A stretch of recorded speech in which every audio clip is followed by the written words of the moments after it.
Se cree, y esto es dedicado, por supuesto, tiempo a investigar, que el primero de los evangelios escritos, de lo que nosotros conocemos como los 4 evangelios, es el Evangelio de Marcos, Cristo. Luego, el Evangelio de Mateo, año 70 al año 85 después de Cristo. ¿Cuál fue el primero, hermanos? Están aquí, hermanos. Vuelvo y repito. Se cree que el primero de los 4 evangelios escritos fue el Evangelio de Marcos, allá por el año 60 al año 70. ¿Cuál fue el primer evangelio escrito, hermanos? Ok, pensé que no habían escuchado. Luego el Evangelio de Mateo, allá por el año 70 al 85 después de Cristo. Luego el Evangelio de Lucas, en el año 70 al año 90 después de Cristo. Y por último, el Evangelio de Juan, en el año 90 al año 100 después de Cristo. Sin embargo, en el orden canónico, como nosotros lo conocemos y lo tenemos en ese ejemplar de la Escritura, el orden cambia porque encontramos en primer lugar el Evangelio de Mateo, luego el Evangelio de Marcos, Lucas y Juan. ¿Lo tiene así en su Biblia, hermano? ¿Está seguro? Va. En cuanto a escritura, Marcos, Mateo, Lucas, Juan. Pero en cuanto al orden canónico, Mateo, Marcos, Lucas y Juan. ¿Y por qué se consideró escribir o poner canónicamente al Evangelio de Mateo en primero de los evangelios si no fue el primero en escribirse? Por una razón. El Evangelio de Mateo contiene una genealogía que conecta perfectamente el Antiguo Testamento con el Nuevo Testamento. Por ello, porque contiene la genealogía de donde, por supuesto, encontramos de dónde viene nuestro Señor y Salvador Jesucristo. Si vamos al orden escritural, o sea, la forma en la que le fueron escritos, el primer versículo que Jesús citó en el Antiguo Testamento, que vendría a ser el Evangelio de Marcos, lo encontramos allá en el capítulo 2. Busque conmigo el Evangelio de Marcos en el capítulo 2, versículo 25 y versículo 26. Ahí sentadito, permanezca. Ya vendrá un momento en el cual vamos a estar en pie.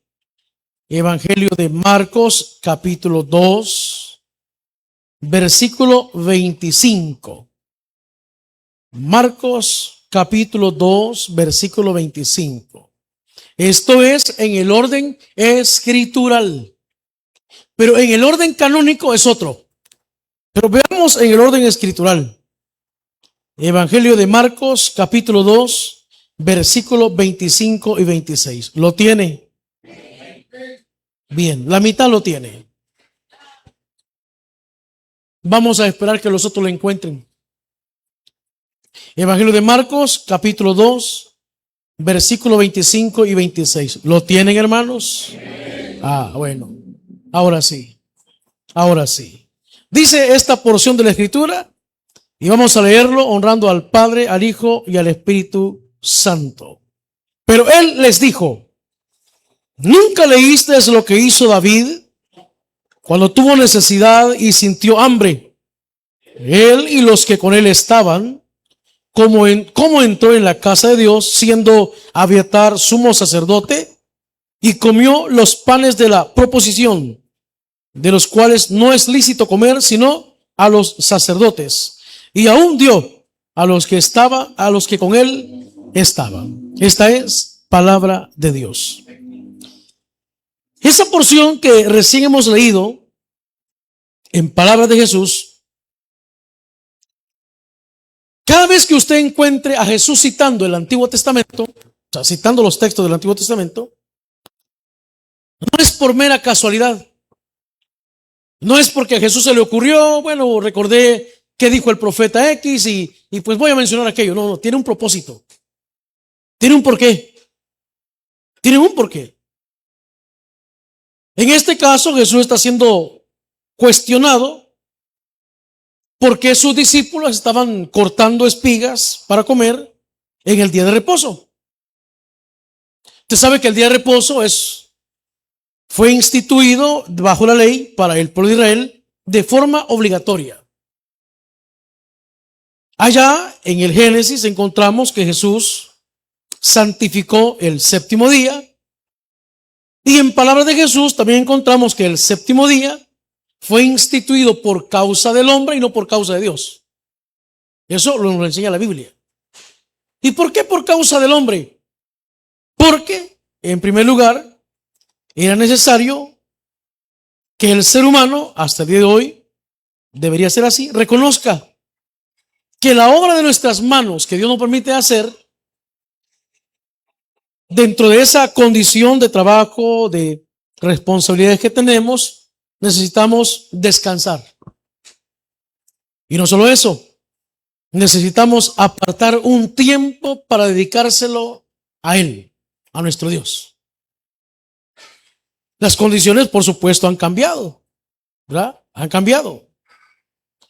Si nosotros vamos a nuestra realidad, a nuestro contexto, a nuestra cultura, hay trabajos en los cuales las personas no descansan el día sábado, no descansan el día domingo, descansan un día miércoles, un día martes, un día cualquier otro, menos sábado y domingo, o sábado específicamente, que vendría a ser el día séptimo de la semana.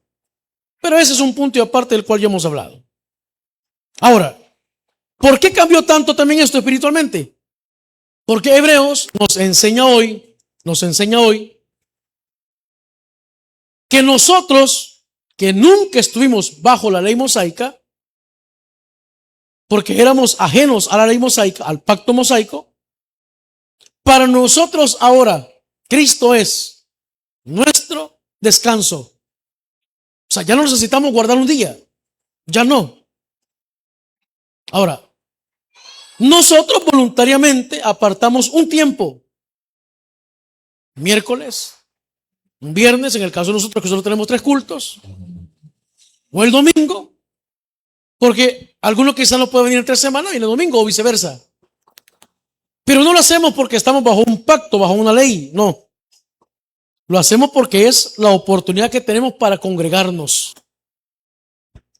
Cristo es nuestro descanso. Por eso le dije, es algo pues, solo para mencionar el contexto por el cual Cristo citó esos versículos que hemos leído.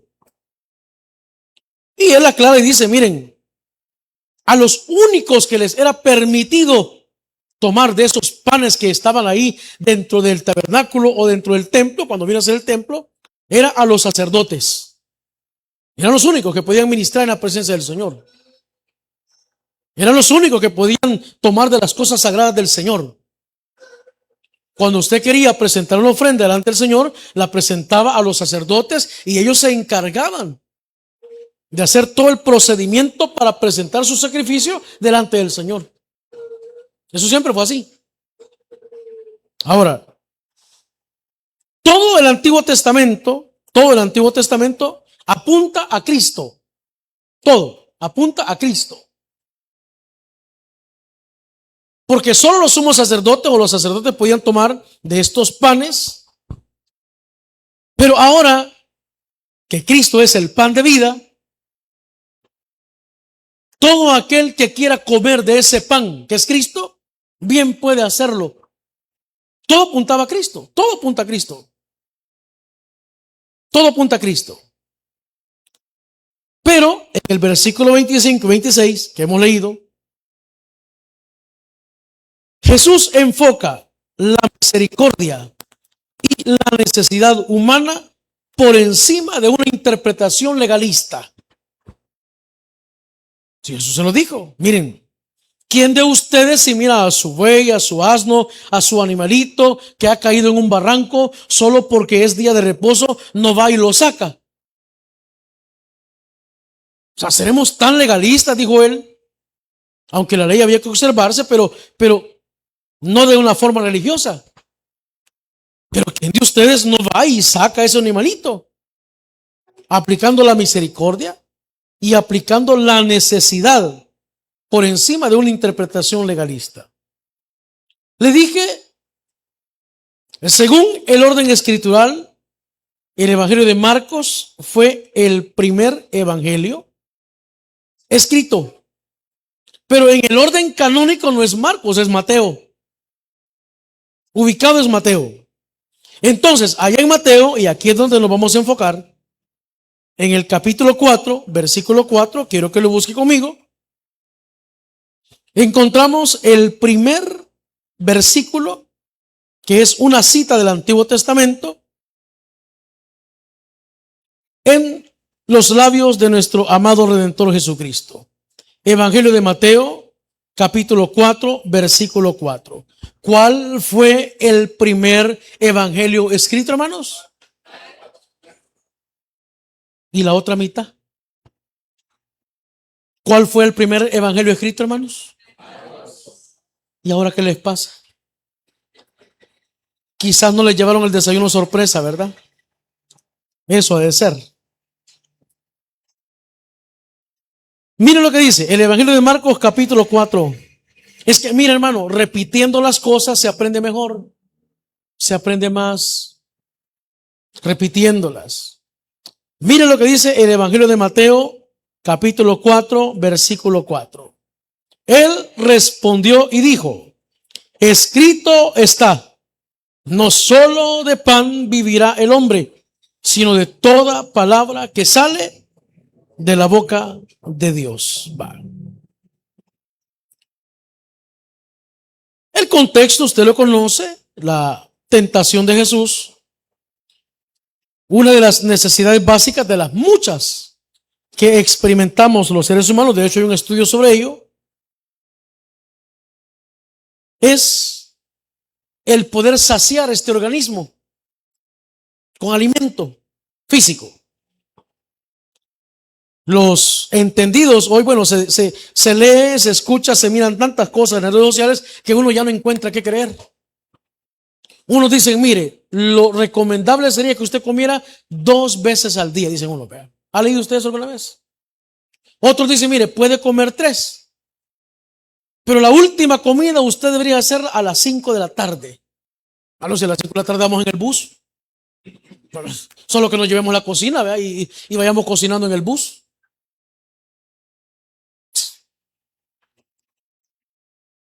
Pero le dije, la necesidad es alimentarnos. Y aquí viene otra cosa que no quiero entrar yo en salir de aventajado y de avenderado, ¿verdad? Pero una cosa es comer y otra cosa es alimentarse. 2 cosas bien distintas. Usted se puede comer 12 tortillas con un pedazo de queso y no se alimentó mucho. Solo se llenó. Pero usted se puede comer algo, pues, en menor cantidad, pero que sea más nutritivo, pero ese es otro punto. Entonces, en la tentación de Jesús, es tentado por una de las necesidades básicas del ser humano. El descanso por el cual Dios instituyó el día séptimo es una necesidad básica. Habemos algunos que abusamos nosotros del trabajo, de la condición física, ¿verdad? Le demandamos en extremo al cuerpo, pero llega un momento en el que colapsamos y sentimos la necesidad de descansar. Pero no me quiero enfocar ahí en ese punto. Entonces, Jesús hace referencia a un texto que lo encontramos, y usted lo puede ver ahí en su Biblia también, si es que lo tiene, allá en Deuteronomio, capítulo 8, versículo 3. Vamos a Deuteronomio. Voy despacito para que lo podamos entender. Deuteronomio, allá el quinto libro, creo, ¿verdad? Es ese, de la Escritura. Capítulo 8, versículo 3. Mire lo que dice.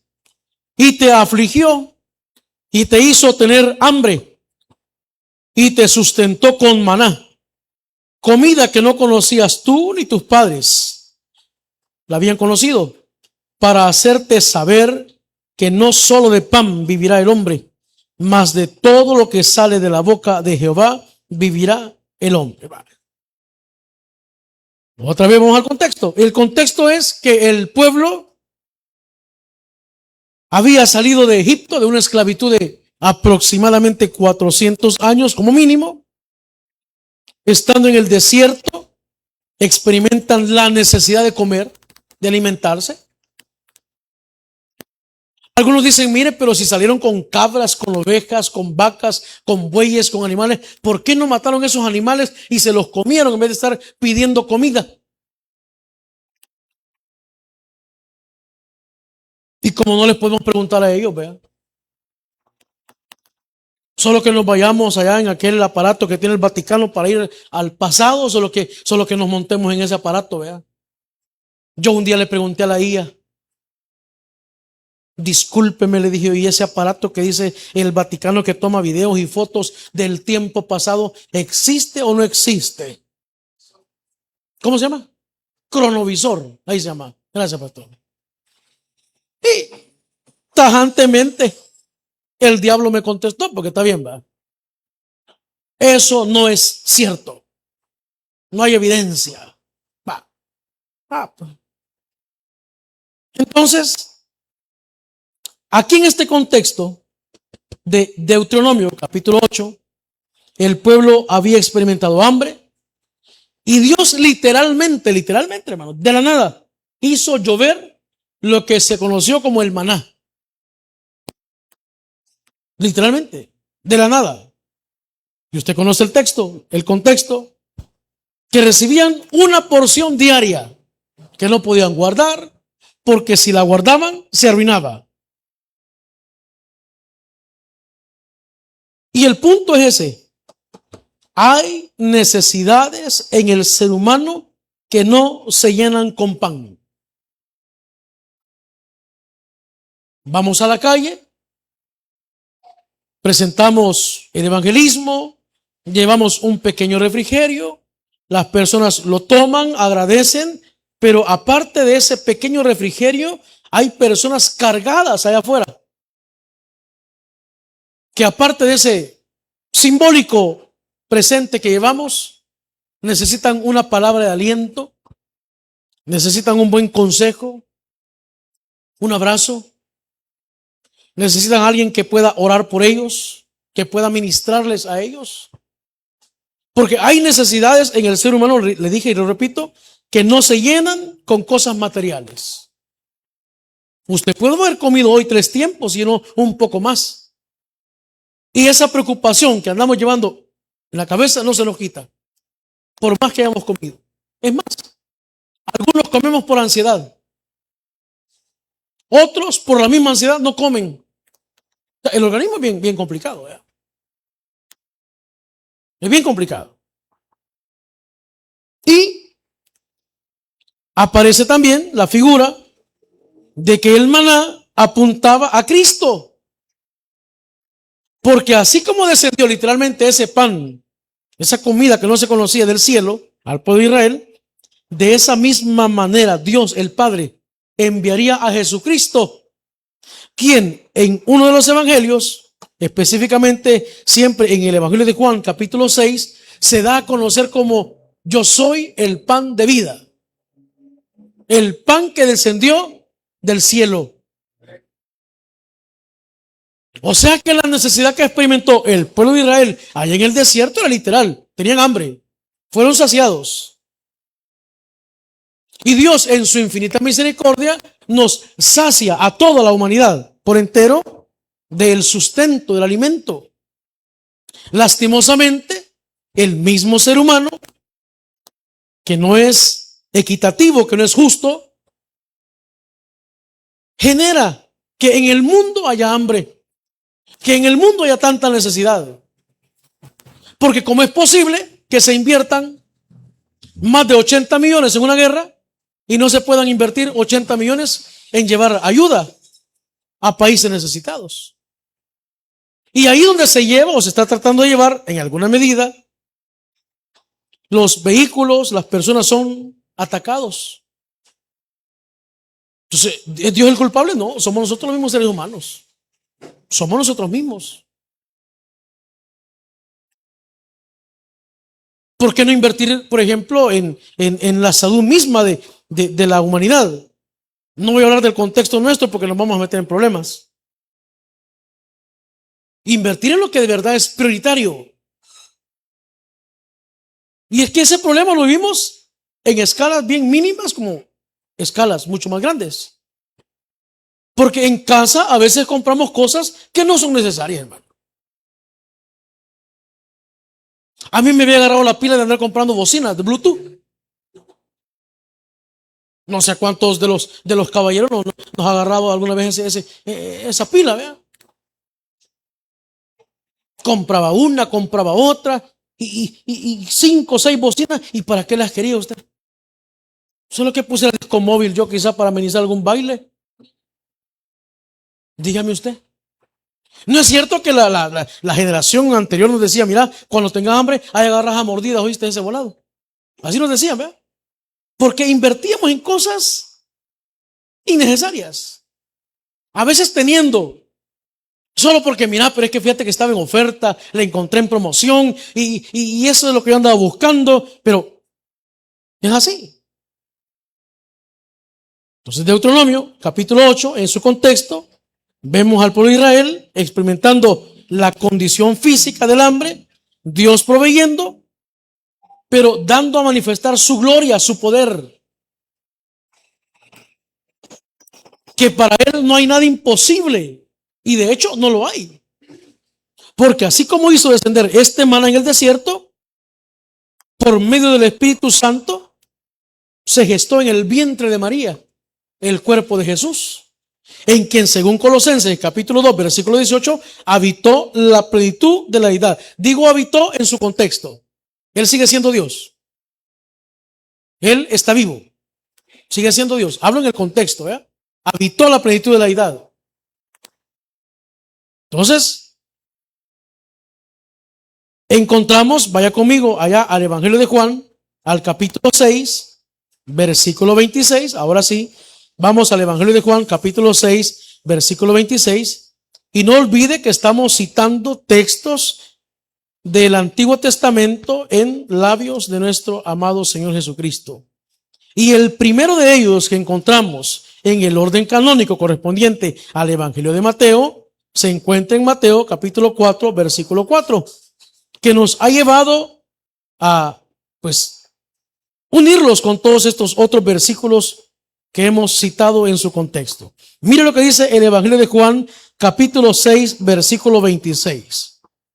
Respondió Jesús y le dijo: de cierto os digo que me buscáis, no porque habéis visto las señales, sino porque comisteis el pan y os saciasteis. Vaya. Recién había ocurrido el milagro de la multiplicación de los panes y los peces. 5,000 hombres dice que comieron, sin contar las mujeres y los niños. Y sobró. Entonces dijeron, bueno, está bonito así, ¿verdad? Seguimos a Jesús, lo escuchamos y la comida la tenemos garantizada. Mire, y fíjese que no está de todo mal. No está de todo mal ese pensamiento. Porque en Mateo capítulo 6, versículo 33, Jesús nos enseña, nos dice: mas buscad primeramente el reino de Dios y su justicia, y las cosas básicas vienen por añadidura. O sea, el pensamiento no está mal. El problema son las prioridades. Y es que a veces buscamos soluciones desesperadas. Lo encontramos en la Biblia. Y no le pasó al rey Saúl, pues. El profeta Samuel ya le había dicho: Dios va a entregar en tu mano a tus enemigos. Dentro de 7 días yo voy a volver para ofrecer el sacrificio. Porque el sacrificio únicamente podía ser hecho o realizado, en este caso, por el profeta Samuel, en su contexto. Luego vendría a ser el sumo sacerdote. Pero hablando de Samuel en sí, de Saúl, tuvo que haber sido Samuel. Y como Saúl se desesperó que Samuel no venía, se puso el efod que correspondía al sumo sacerdote, ¿verdad? Y ofreció el sacrificio y Dios se molestó por ello. Buscó soluciones desesperadas. Un creyente que conocía la promesa de Dios, que conocía el poder de Dios como nosotros conocemos las promesas de Dios.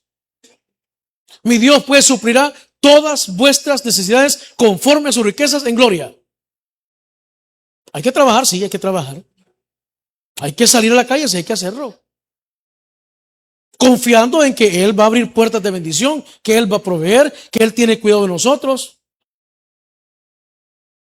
Y no debemos de enfocarnos únicamente en las cosas materiales, porque el creyente, nosotros los creyentes, vivimos con los pies sobre la tierra, pero con la mirada en el cielo. Bien poquitos dijeron amén. Los creyentes vivimos con los pies sobre la tierra y con la mirada puesta al cielo. Y el pueblo unido, va, está bien. Es decir, eso sí lo repiten, vea. Eso sí les encanta. Y el relajo, vea. Entonces Jesús les dice, señores, ustedes me buscan porque comieron y se saciaron. Pero deberían de interesarse más por la comida que no perece, sino por la comida espiritual. Y ahí en el versículo 31, siempre del Evangelio de Juan, capítulo 6, vea lo que dice. 6:31. Nuestros padres comieron el maná en el desierto, como está escrito, pan del cielo les dio a comer.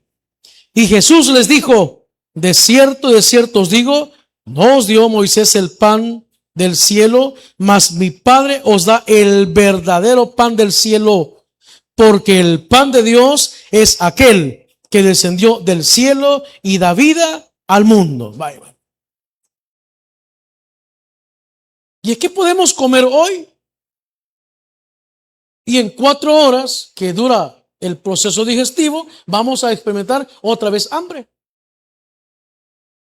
Los entendidos de la materia dicen que si usted comió específicamente 12 del mediodía, tiene que esperar 4 horas para poderle volver a ingestar alimentos.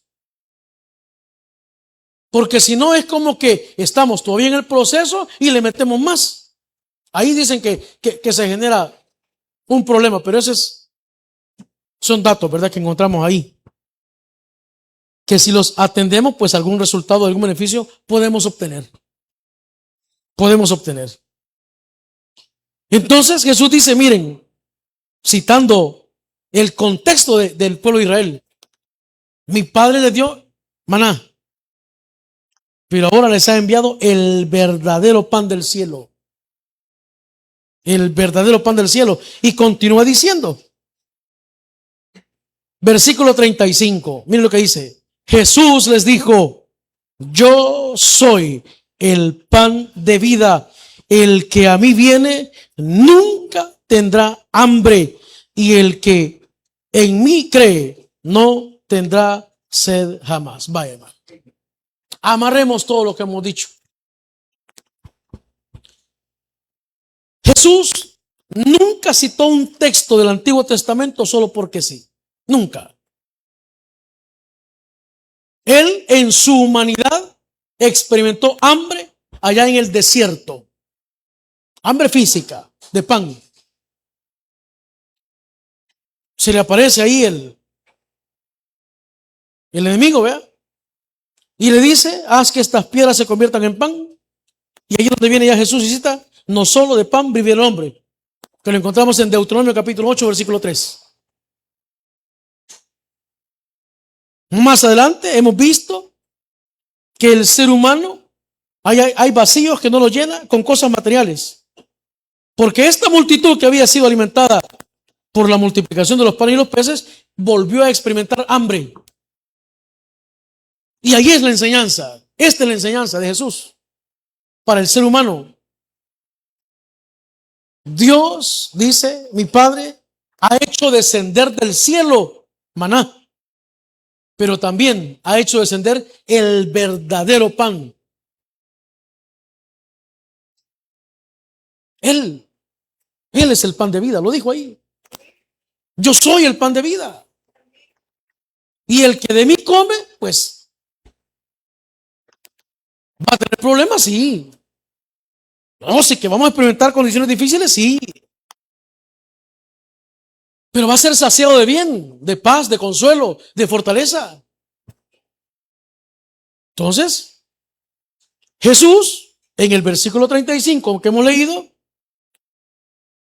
satisface el vacío interior del ser humano que no puede llenar con cualquier cosa, hermano. Porque si citamos, podemos ir, por ejemplo, allá al libro de Eclesiastés, en los primeros capítulos. Dice el rey Salomón: yo experimenté muchas cosas, dice él.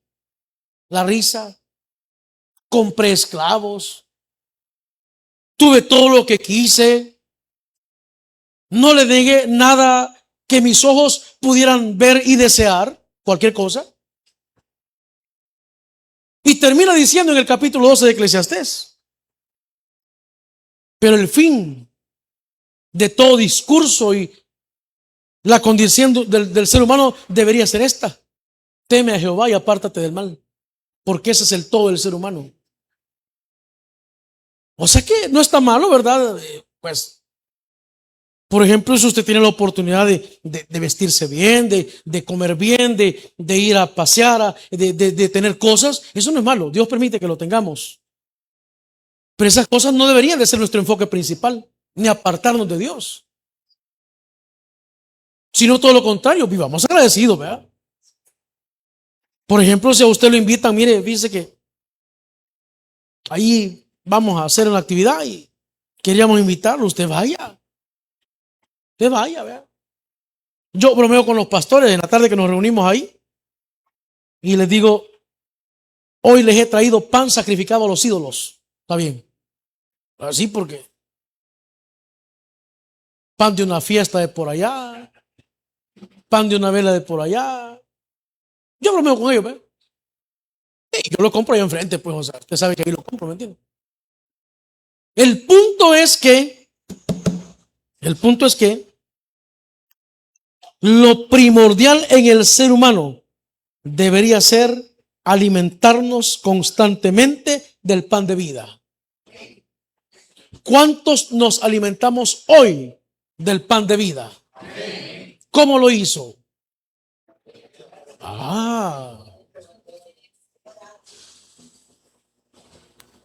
Alimentándonos de la palabra, instruyéndonos con la palabra. Entonces, la pregunta sería también, y es válida: ¿de qué nos estamos alimentando y de qué tenemos hambre en algún momento?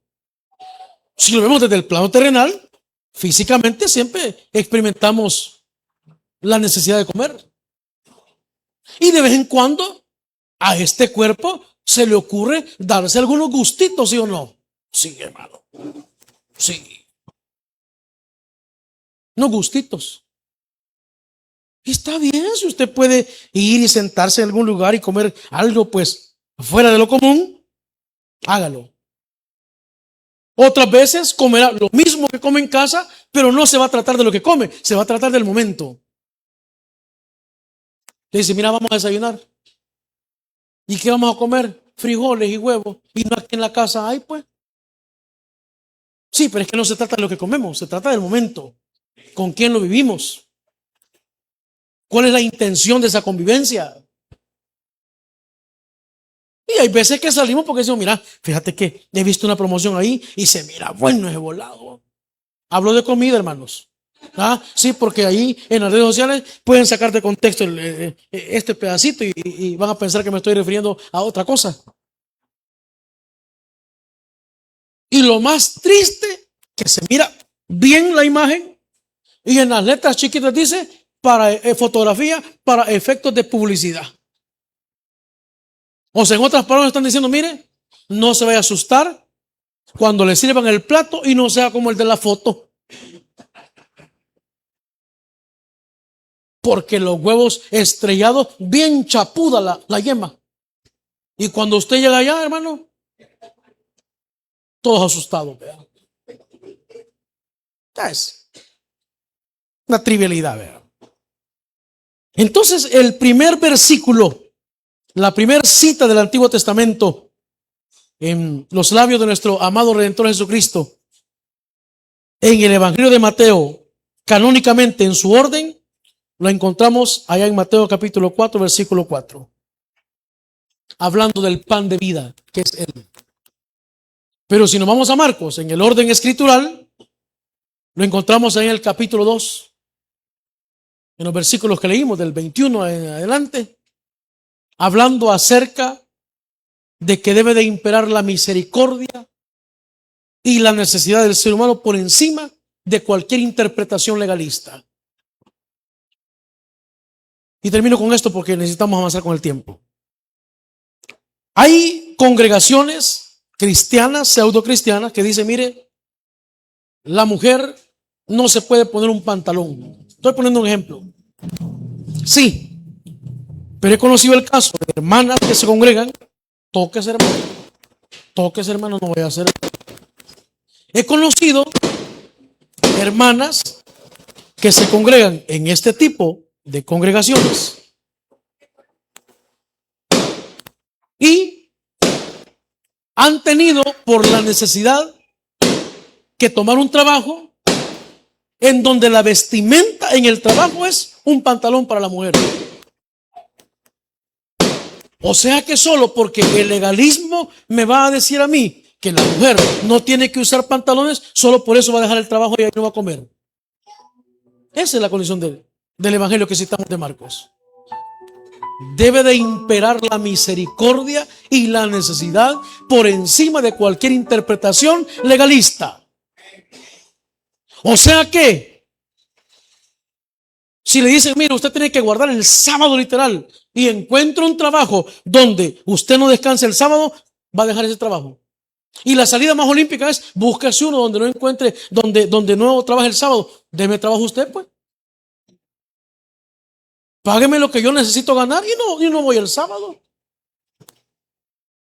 Es que la interpretación legalista está por encima muchas veces de lo que realmente el escrito en su contexto nos quiere decir.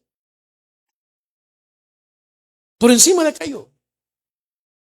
Y esta noche preguntamos de qué nos estamos alimentando, de qué tenemos hambre.